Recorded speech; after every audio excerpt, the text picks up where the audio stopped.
I would like first to introduce Rabbi Lau.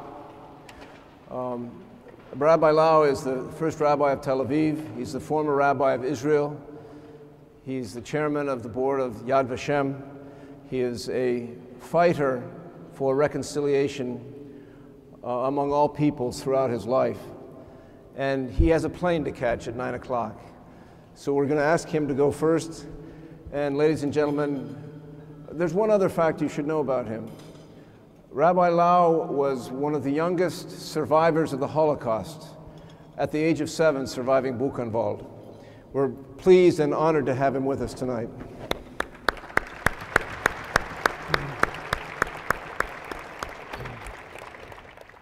Thank you, Mr. Chairman. In honor of my distinguished colleague, Archbishop Desmond Tutu, Nobel Prize for Peace, ladies and gentlemen, honorees. Let's start with a short episode 10 years ago, I think maybe 12 years ago, a visit to Cape Town to see Archbishop Tutu and to have a nice talk with him. That time, President Mandela asked him to be the chairman of the Committee for Truth and Reconciliation. I brought him a Bible and I showed him that in the Bible already, thousands of years ago, this issue is discussed already. If there is some conflict between truth and reconciliation, between truth and peace, peace has to win the battle. And the truth is in the corner when peace is on the schedule. And I brought him very many examples. One of them, the brothers of Joseph, a struggle between brothers.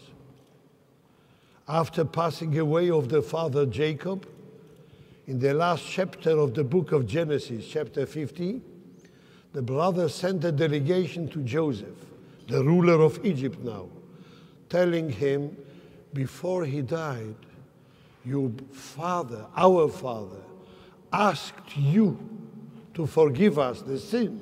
We sold you for slavery to Egypt. Our sages tell us Jacob never asked it. Jacob didn't know the story. Jacob could speak to Joseph direct speech. They were 17 years together in Egypt. He didn't say him a word. They changed the truth to get peace.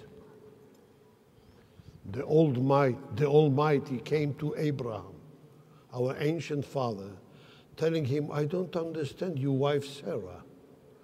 Why is she saying she doesn't believe that she will be a mother? She is too old. She doesn't believe that such a miracle may happen. But indeed, if you look at the book in the Bible, she didn't say that she is too old. Do you know a lady to tell about herself that she is too old? Sarah said, how can it be that I will be a mother? My husband is too old. He was about 100. The Almighty changed the words of Sarah.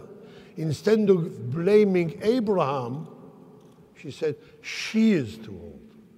So there are many examples that truth and peace, truth and reconciliation, what is more important if you have no choice? Speaking about reconciliation, speaking about my background that you have so kindly mentioned, Mr. Craig. When we came out from the ghettos, from the concentration and death camps in 1945, you didn't see a revenge from the side of survivors against their enemies, even the Nazis who survived war. Did you see? Did you hear about one thing?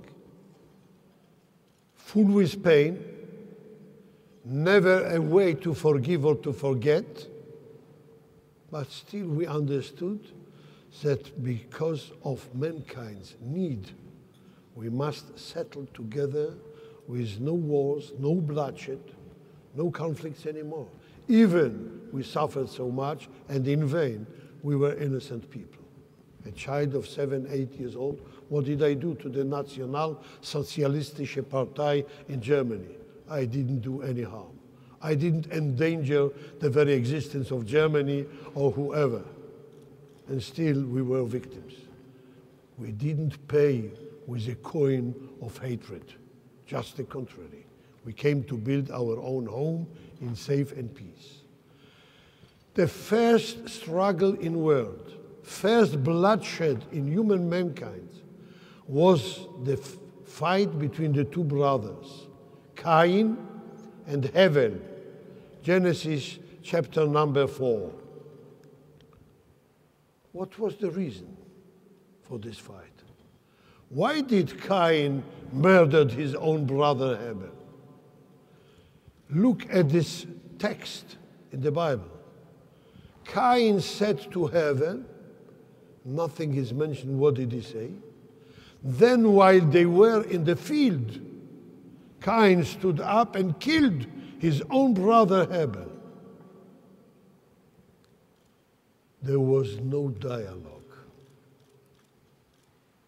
Archbishop Tutu, if you look at the book, no dialogue between Cain and Abel. Maybe this is the reason for bloodshed. Lack of dialogue. Maybe if Cain would say to Abel, look, I'm jealous. Father likes you more than me. You are the favorite son. Let's make a compromise. Let's talk. They didn't talk. Abel didn't have a chance to answer even if Cain would say something. He didn't say anything. Because he didn't say and he didn't reply and there was no dialogue, the first bloodshed in world was then.